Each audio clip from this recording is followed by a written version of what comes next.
नमस्कार दोस्तों, स्वागत है आपका एक बार फिर से आज की इस वीडियो में। तो आज की वीडियो में हम बात करने वाले हैं आज भी जिंदा है रामायण काल के ये 7 लोग के बारे में।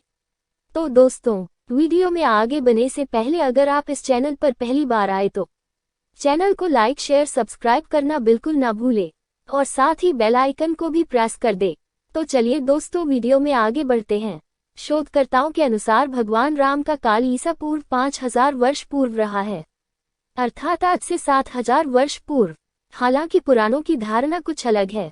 रामायण काल के वैसे तो कई लोग आज भी जिंदा हैं, लेकिन यहाँ 5 के बारे में संक्षिप्त जानकारी। 1. हनुमान जी। प्रभु श्रीराम के भक्त हनुमान जी आज भी जिंदा है। प्रभु श्रीराम और माता सीता की कृपा से वे एक कल्प तक इस धरती पर सशरीर ही रहेंगे। 2. विभीषण। भगवान श्री राम ने रावण के अनुज विभीषण को अजर अमर होने का वरदान दिया था। विभीषण जी सप्त चिरंजीवियों में एक हैं और अभी तक विद्यमान हैं। विभीषण को भी हनुमान जी की तरह चिरंजीवी होने का वरदान मिला है। वे भी आज सशरीर जीवित हैं। काकभूषुंडी। भगवान गरुड़ को रामकथा सुनाने वाले काकभूषुंडी को उनके गुरु लोमश ऋषि ने इच्छा मृत्यु का वरदान दिया था। दरअसल लोमश ऋषि के शाप के चलते काकभूषुंडी कौवा बन गए थे। लोमश ऋषि को बाद में इसका पश्चाताप हुआ। तब उन्होंने काकभूषुंडी को बुलाकर शाप से मुक्त होने के साथ ही राम मंत्र दिया और इच्छा मृत्यु का वरदान भी दिया। कहते हैं कि कौए का शरीर पाने के बाद ही राम मंत्र मिलने के कारण उस शरीर से उन्हें प्रेम हो गया और वे कौए के रूप में ही रहने लगे। कालांतर में काकभूषुंडी के नाम से पहचाने गए। 4. लोमश ऋषि। लोमश ऋषि परम तपस्वी तथा विद्वान थे। इन्हें पुराणों में अमर माना गया है। हिंदू महाकाव्य महाभारत के अनुसार ये पांडवों के ज्येष्ठ भ्राता युधिष्ठिर के साथ तीर्थयात्रा पर गए थे और उन्हें सब तीर्थों का वृतांत बतलाया था। लोमश ऋषि बड़े बड़े रोमों या रोओं वाले थे। इन्होंने भगवान शिव से यह वरदान पाया था कि एक कल्प के बाद मेरा एक रोम गिरे और इस प्रकार जब मेरे शरीर के सारे रोम गिर जाएं तब मेरी मृत्यु हो। 5. जामवंत। अग्नि के पुत्र जाम्बवंत को भी प्रभु श्रीराम से कल्प के अंत तक जीवित रहने का वरदान मिला हुआ है। माना जाता है कि देवासुर संग्राम में देवताओं की सहायता के लिए जामवंत का जन्म अग्नि के पुत्र के रूप में हुआ था। उनकी माता एक गंधर्व कन्या थी।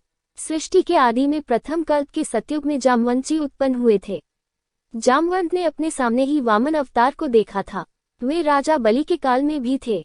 राजा बलि से 3 पग धरती मानकर भगवान वामन ने बलि को चिरंजीवी होने का वरदान देकर पाताल लोक का राजा बना दिया था।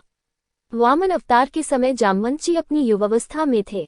जामवंत को चिरंजीवियों में शामिल किया गया है। मुचुकुंद। माधाता के पुत्र मुचुकुंद त्रेतायुग में इक्ष्वाकु वंश के राजा थे। मुचुकुंद की पुत्री का नाम शशिभागा था। एक बार देवताओं के बुलावे पर देवता और दानवों की लड़ाई में मुचुकुंद ने देवताओं का साथ दिया था, जिसके चलते देवता जीत गए थे। तब इंद्र ने उन्हें वर मांगने को कहा। उन्होंने वापस पृथ्वीलोक जाने की इच्छा व्यक्त की।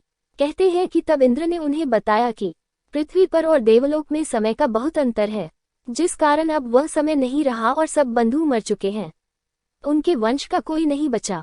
यह जान मुचुकुंद दुखी हुए और वर मांगा कि उन्हें सोना है। तब इंद्र ने वरदान दिया कि किसी निर्जन स्थान पर सो जाए और यदि कोई उन्हें उठाएगा तो मुचुकुंद की दृष्टि पड़ते ही वह भस्म हो जाएगा।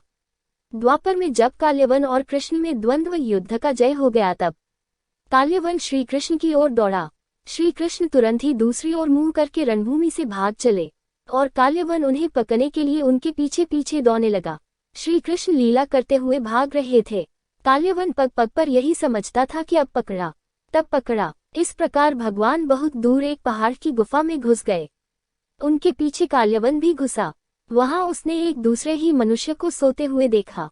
उसे देखकर काल्यवन ने सोचा, मुझसे बचने के लिए श्री कृष्ण इस तरह भेष बदलकर छुप गए हैं। देखो तो सही, मुझे मूर्ख बनाकर साधु बाबा बनकर सो रहा है। उसने ऐसा कहकर उस सोए हुए व्यक्ति को कसकर एक लात मारी। वह पुरुष बहुत दिनों से वहां सोया हुआ था। पैर की ठोकर लगने से वह उठ पड़ा और धीरे धीरे उसने अपनी आंखें खोली। इधर उधर देखने पर पास ही काल्यवन खड़ा हुआ दिखाई दिया। वह पुरुष इस प्रकार ठोकर मारकर जगाए जाने से कुछ रुष्ट हो गया था। उसकी दृष्टि पड़ते ही काल्यवन के शरीर में आग पैदा हो गई और वह क्षण भर में जलकर राख का ढेर हो गया। काल्यवन को जो पुरुष गुफा में सोए मिले वे इक्ष्वाकुवंशी महाराजा मांधाता के पुत्र राजा मुचुकुंद थे। इस तरह काल्यवन का अंत हो गया। कहते हैं कि उसके बाद मुचुकुंद पुनः हो गए और वे आज भी सोए हुए हैं। परशुराम भगवान विष्णु के छठे आवेश अवतार परशुराम आज भी जीवित हैं। त्रेतायुग से द्वापर युग तक परशुराम के लाखों शिष्य थे। महाभारत काल के वीर योद्धाओं भीष्म, द्रोणाचार्य और कर्ण को अस्त्र शस्त्रों की शिक्षा देने वाले गुरु, शस्त्र एवं शास्त्र के धनी ऋषि परशुराम का जीवन संघर्ष और विवादों से भरा रहा है। सतयुग में जब एक बार गणेश जी ने परशुराम को शिव दर्शन से रोक लिया तो रुष्ट परशुराम ने उन पर परशु प्रहार कर दिया, जिससे गणेश का एक दांत नष्ट हो गया और वे एक दंत कहलाए। त्रेतायुग में जनक, दशरथ आदि राजाओं का उन्होंने समुचित सम्मान किया। सीता स्वयंवर में श्रीराम का अभिनंदन किया। द्वापर में उन्होंने कौरव सभा में कृष्ण का समर्थन किया और इससे पहले उन्होंने श्री कृष्ण को सुदर्शन चक्र उपलब्ध करवाया था। द्वापर में उन्होंने ही असत्य वाचन करने के दंड स्वरूप कर्ण को सारी विद्या विस्मृत हो जाने का श्राप दिया था। उन्होंने भीष्म, द्रोण व कर्ण को शस्त्र विद्या प्रदान की थी। इस तरह परशुराम के अनेक किस्से हैं। कठिन तप से प्रसन्न हो भगवान विष्णु ने उन्हें कल्प के अंत तक तपस्यारत भूलोक पर रहने का वर दिया। भगवान परशुराम किसी समाज विशेष के आदर्श नहीं है। वे संपूर्ण हिंदू समाज के हैं और वे चिरंजीवी हैं। उन्हें राम के काल में भी देखा गया और कृष्ण के काल में भी। उन्होंने ही भगवान श्री कृष्ण को सुदर्शन चक्र उपलब्ध कराया था। कहते हैं कि वे कलिकाल के अंत में उपस्थित होंगे। ऐसा माना जाता है कि वे कल्प के अंत तक धरती पर ही तपस्यारत रहेंगे। पौराणिक कथा में वर्णित है कि महेंद्रगिरी पर्वत भगवान परशुराम की तप की जगह थी और अंततः वह उसी पर्वत पर कल्पांत तक के लिए तपस्यारत होने के लिए चले गए थे। तो दोस्तों, आज की वीडियो बस इतना ही। वीडियो पसंद आए तो चैनल को लाइक शेयर सब्सक्राइब करना बिल्कुल ना भूले और साथ ही बेल आइकन को भी प्रेस कर दे। तो चलिए दोस्तों, अभी के लिए राधे राधे।